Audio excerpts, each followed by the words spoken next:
Memo kwa Badom TV bedroom health tips so na watch fufuro mu eni enen so ne na watch mu nkomo ayeba bedi halitosis ana say a doctor for kan obi enka ewo nanum na watch ye ni sa nkomo no media asede ma endpoint homeopathic clinic na daroma enene yabo awramu a yeba bedi nkomo ati senti yare bi hawadwen yenko endpoint homeopathic clinic ho on share. The number is 0244867068 0244867068 for endpoint yare bi hawadwen ko nanini enkomo ene na watchi mo halitosis no mi amenu ba Augustina Mensa Afram ena yene no edi enkomo oye dental therapist so on the sen de wo hu ahodo na watchi oba be boy ni ahwe kwan a ye be fa so na ye sen no ya bo ho eban oba memo akwaba ya nya na bibia boko de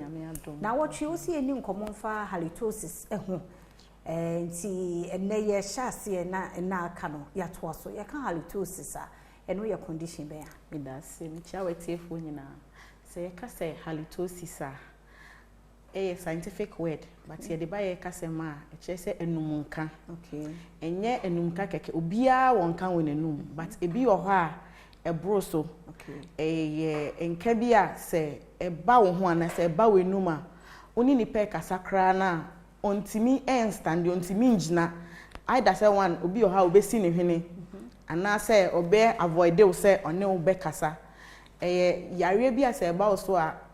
wan kasa nipa no onye comfortable na efa obia ho because especially say otetrotro na say obi tim na say sa o sa problem na o start to kasa obia o ka nim no bia no ebre nti condition bia hardwin enkofo bebre wo bi but omu nim say omu wo bi because obi bibi about so difficult so because betimi aka che o say bra na sister problem say na wo nti enum kan de problem bia hardwin ye ejuma ye ni nti no eba ye nim bebre na enyo obia wo bi obia wo a way of bad breath say oda sorry a ewo ho o kata wa no a che for a period a obibie wa no smell no but sa halitosis ne de no either say wo kasa o what be time bia no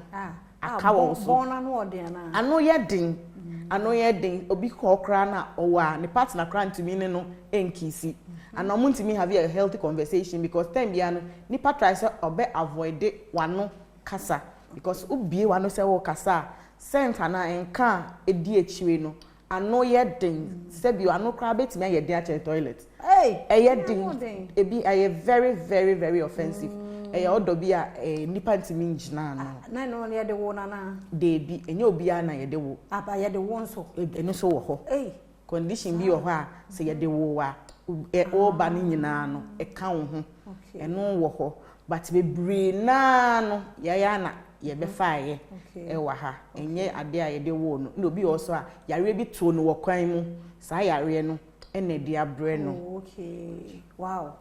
ene na watch mu nkomo ho pa but said what can I common a mutanyinye bebre especially covid ba ye say ya nyame ya doma e ka say enje nose mask no because esi a she nose mask na ono ahome ano ono akasa ono a 90% ni ntino yenya cases bebre obi o say ya Mr. She nose mask no center ba menum dey bi enye nose mask e wo hodada but akoye to say cent wo amotom no e difficult so be catch on cent wo bi enuma e ya na difficult the only thing na bebre na e say they avoid you obi o say mi onipa ma nipa mpem asem anase enye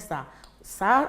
tebia na wo mu ntino e ma nipa nye comfortable say omo ne obekasa nti the best thing na say they will avoid you. Why are there any young watch na yanto so na yenhwe courses no because serious nti no na ochi medofo kan yen ho na sankomo we e bedru da fia da na de no wasua bibia bi wo bi ho nso a na yahwe kwan ye befa so a ye beboa wo endpoint homeopathic clinic na da Roma chenyambo a meka imagine number no te ne mo fa nche ochina nyame ya dom na nkwa ewo ho a ye besehia